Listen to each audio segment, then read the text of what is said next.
Der står ikke skrevet, eller stod ikke skrevet over min vugge, at jeg skulle være maler. Og arbejderklassen har jeg aldrig tillært mig. Jeg kom fra en klasse, der var under arbejderklassen.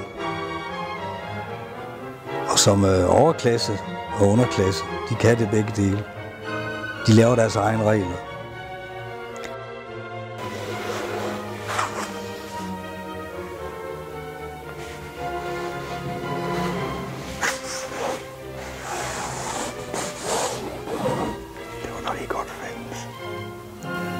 Ja, mine billeder er kunst. I gammeldags forstand.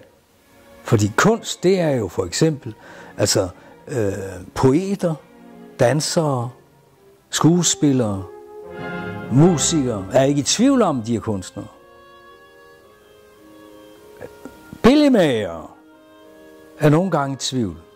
Og der vil jeg referere til Willumsen, gamle Willumsen, der blev spurgt af en ung maler. Maleren kan jeg ikke huske, hvad hed. Herr Willumsen, jeg er sådan i tvivl. Hvordan ved man, om man er kunstner eller ej? Så siger Willumsen, unge mand, hvis de er i tvivl, er de ikke kunstnere. Og jeg kan godt lide det svar, selvom det er noget arrogant. Fordi han har jo ret et sted. Og ja, mine billeder, det er kunst.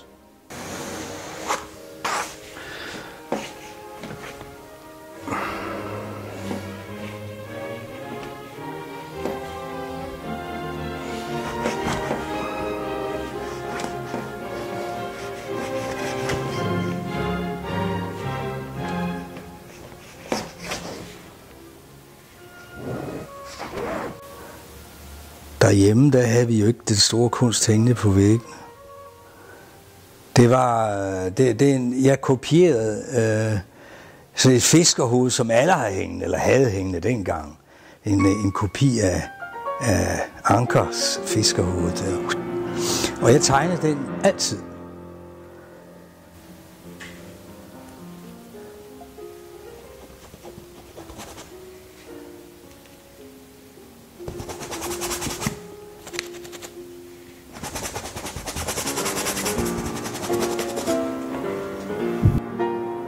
Men de der hoveder, de har altså forfulgt mig lige siden. Så jeg maler hoveder, tegner hoveder.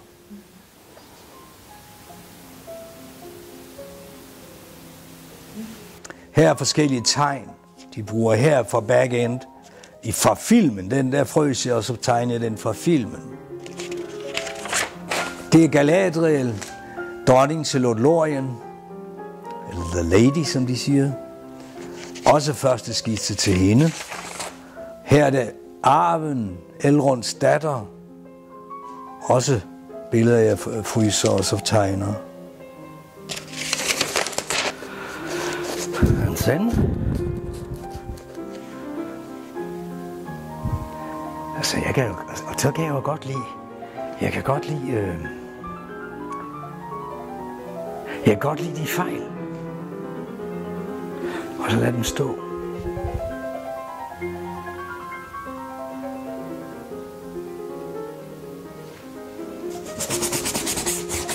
Kend træet på dets frugt.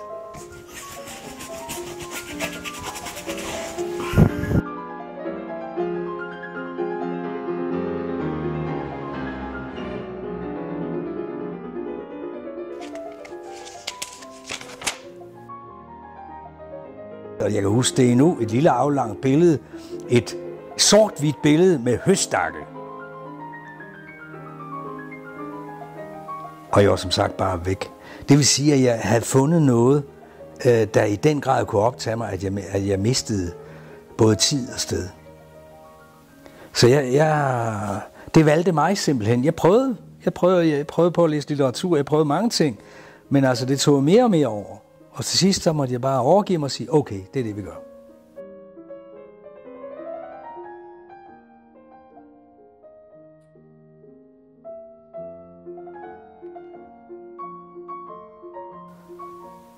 Det er alt for meget at kalde det autodidakt, det er, men altså 3 år.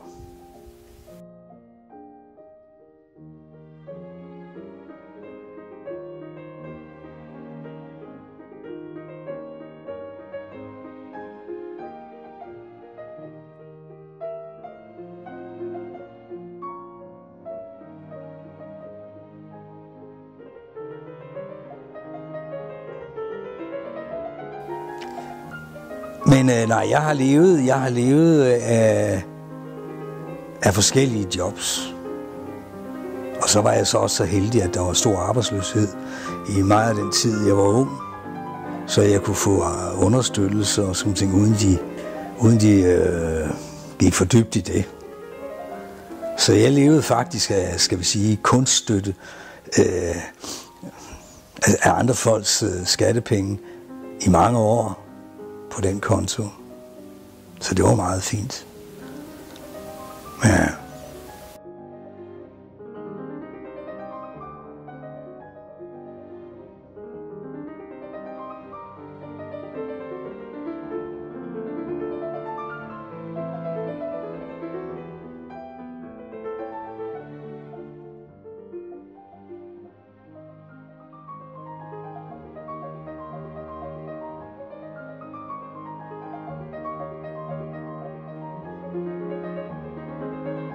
Der er en om elver i Lord Lorien, der siger han, alt hvad vi synes, der er smukt, prøver vi at få ud i alt, hvad vi gør.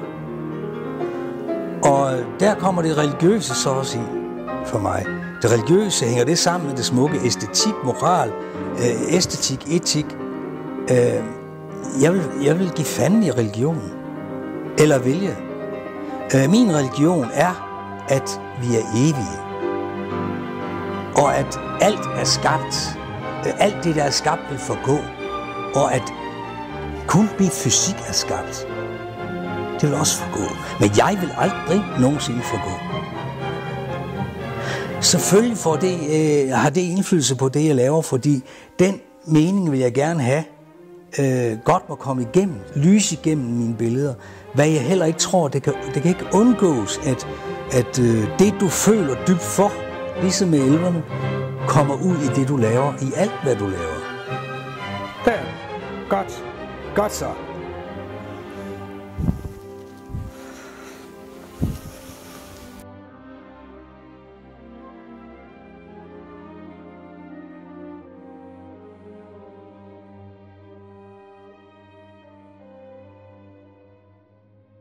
Altså, jeg har været soldat, professionel soldat. Jeg har været i skogsarbejder i Sverige. Jeg var plåtslugger i Sverige. Jeg har været ude og sejle over landmænd.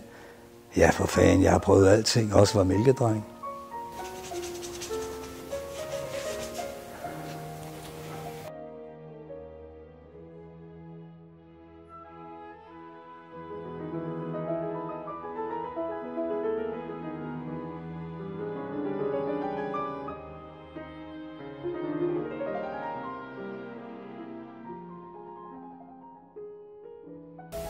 Selvfølgelig ville det være dejligt, hvis man kunne lave verden om ved at lave billeder.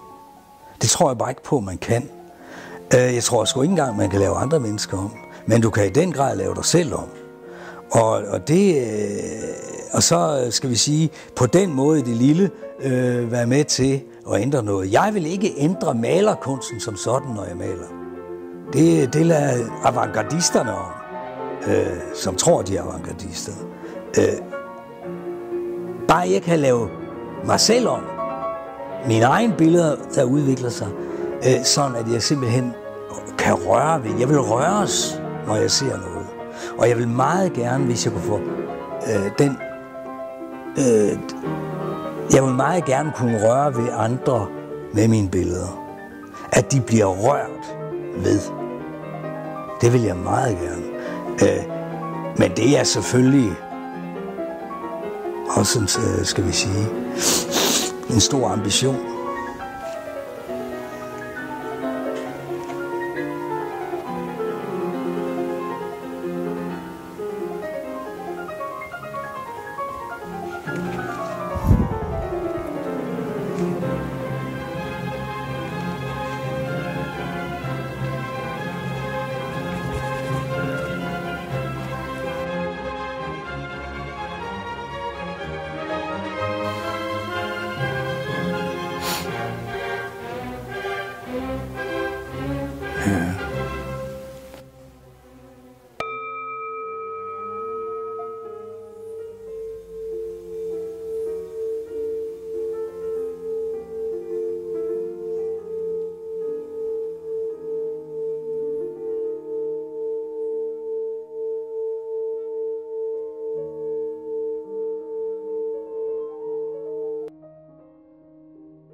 Og til den ende, så kan man sige, at jeg er meget ambitiøs.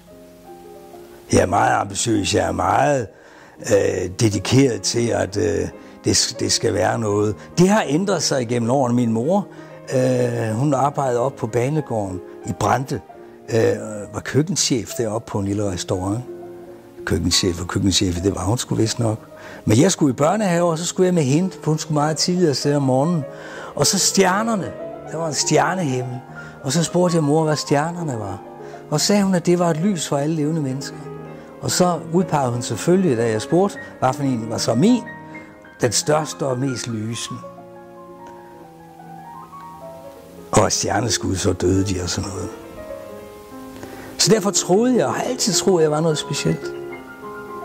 Og det specielle er, at jeg skulle stadigvæk tro det.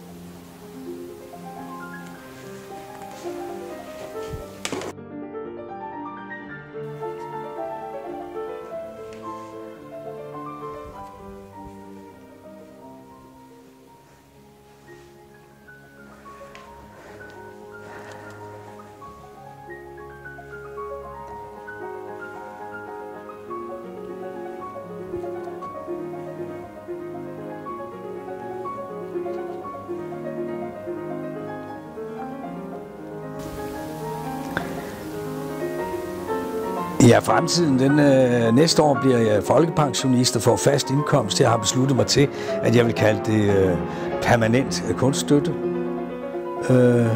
Og det bliver jo herligt. Men der vil ikke ske nogen ændringer. Jeg vil arbejde, jeg vil male, jeg vil rejse, jeg vil... dans tango hernede, vil jeg sige. Jeg vil gøre, som jeg har gjort indtil nu. Ligesom jeg vil gøre, hvis jeg har vundet 20 millioner i lotto eller sådan noget. Det vil ikke ændre en skid på det. Og så håbe på, at